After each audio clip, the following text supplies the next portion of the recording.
I would never use anything but a well-brought-up chook. And I'm here in the Barossa, and am I going to use anything other than my daughter Sassy's Barossa chook? No. A well-brought-up chook means it's free range, so they've had to have a good diet, and that chook is able to gobble around, picking up things from the ground. That's what you need in a chook. The chook has to come out to room temperature before you cook. If not, what's going to happen is your cooking time is going to be very different because it's going to be chilled right to the bone. One thing that's so important, always tuck your wings behind. If you have your wing tucked here, then it never cooks here. So tuck it behind, and that's whether you're cooking a chook, a quail, or anything else. Now, I can't help but use a bit of rosemary. For me, I think rosemary is my favourite herb because I can use it in almost anything. It just has so much to add, and even just sticking it into the cavity, as simply as that, really will permeate. I always put a good squeeze of lemon in the cavity. And once again, that flavour does permeate, and I'll leave it in as well, okay? Now, a bird has got to be massaged. So we've got some extra virgin olive oil, Australian please. I won't cook with anything else but extra virgin olive oil. Sea salt. Okay, so this is where I do the big massage thing. The sea salt helps the caramelisation, and it's really important to flavour. Now it's time to get the chook into the oven. It's really important to me to put it on a trivet. Now, a trivet is merely like a cake stand to just raise it from the bottom because you're going to put the garlic in and you're going to put some verjuice and water in later. I'm going to cook at 200 degrees, and that's a fairly high temperature. If you're going to use a fairly high temperature or a high temperature, don't put it in a deep dish. If you put it in a deep roasting dish, all your heat has to sort of bounce over the sides. Is there any particular reason why you haven't tied the legs? If the legs are a little bit splayed in the most unladylike manner, then they'll get that extra cooking time without separating the leg from the breast. And because the breast, this deep breast, needs some protection, that first 40 minutes, I'm going to just cover the breast and put it into the oven just like that. Maggie, how do you determine the cooking time of the chicken? For me, I guess it's experience. So for this 1.9 chook, I'm going to cook it for probably 60 minutes in oil, 40 minutes at the beginning, and then another 20 minutes, and then about a 40-minute resting period. Now, I'm also going to use beautiful Australian garlic. I'm not even peeling it because I want my guests to also use their hands when it comes to food. And so the idea is that they'll squeeze these out and you'll get that lovely buttery flavour.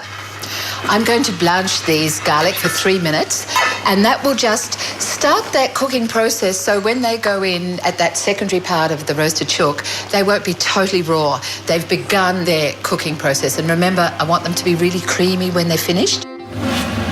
Okay, we've had 3 minutes of garlic being blanched, so let's just strain it off and we'll just leave those to cool. Okay, this has had the first 40 minutes in the oven. This is where I have protected the breast. I now put in the blanched garlic in the base, water in the bottom. Now the water in the bottom, can you remember why? Stop it from burning? Stop it from burning, because I'm now going to add just a tiny little bit more extra virgin olive oil, because remember this breast that was previously massaged has been protected. Tiny bit more salt, and then the secret weapon is the verjuice that's going to go all over the bird, and that will heighten the flavour of the bird enormously. Now I'm going to protect his little legs, or her little legs, I didn't ask. And we're going to put this back in, still at the 200 degrees, for 20 more minutes and then do the long resting period. So, breast away.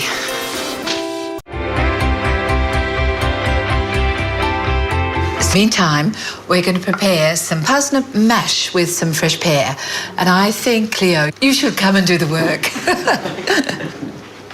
Parsnips are People either love or hate, and everyone should love them.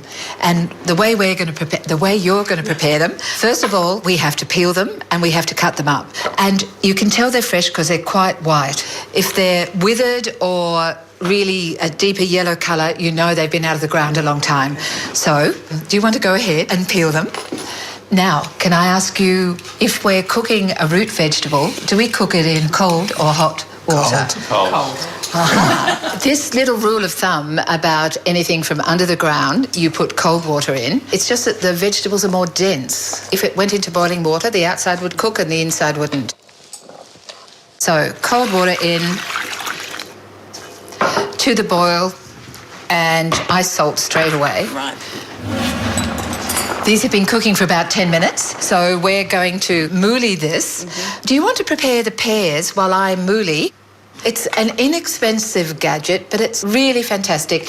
Of course, you can use a masher, but a moulie will take out any fibrous bits, and so I just use a moulie out of habit, really. Okay, thank you.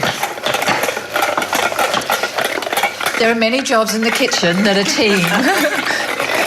Okay, push it all in. Okay, having done this preparation, now you've got your pear, but we need that cartouche on because we've got to keep all the oxygen out. Cleo, you're free. You can go and sit down. Thank you for your help, because the chook will be ready to take out of the oven.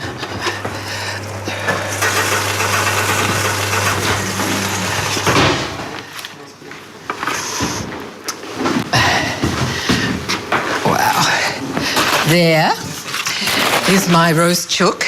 Now, the next and really important part is resting the chook. I'm going to turn it over. It has to rest upside down. For a chook this size, I prefer to rest it for 40 minutes. I just want to take the garlic out and the juices out. Is there a reason why you rest it upside down? I rest it upside down so the juices can flow back in and keep the breast moist. The breast is the part that you most need to protect, and so as it rests, the juices come back into the bird. Wait till you try this local garlic. When you squeeze it out, it's soft and buttery, and see, it's creamy as. The flavour is so good. So I'll put them back on the tray and just loosely covered with foil. And I say loosely because I know it's cooked.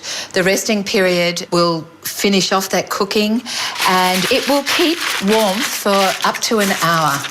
But certainly the 40 minutes that I'm suggesting as perfection, it's still really warm and absolutely beautiful. Okay, I warm my parsnip up by first melting some butter in the bottom of the pan. And of course, the amount of butter depends on your love of butter. For this amount of parsnip, I'm going to put half of those pieces of pear and just move them around. Now, the pear is cold, the parsnip is hot, and the great thing about that is as you bite into it, as you eat, you get that explosion of ripe pear in your mouth. So we'll just put that in a small serving dish. Now it's time to plate up. I'll put the chook, well rested. I'll put the garlic cloves around the base of the chook. Just those last juices from the chook, just moistening the bird again. Now I get to carve. See how juicy this is. A bit of the thigh. We must have some of these beautiful garlics. I'll take this leg off. See, it's shiny, it's moist. The pear and parsnip mash. Just a few of the juices. It's not a sauce. And there you have a chook that I hope will absolutely delight you. Are you ready to taste? Come on. Now you have to taste a bit of thigh and a bit of breast, the parsnip, and squeeze the garlic. Everyone's so polite. At my family, they just bog in. Chicken is as moist as it looks. It's just melt in the mouth. And the pear, the sweetness through that parsnip, but it's so subtle. It's just perfect. It's that surprise. And you get that little pop.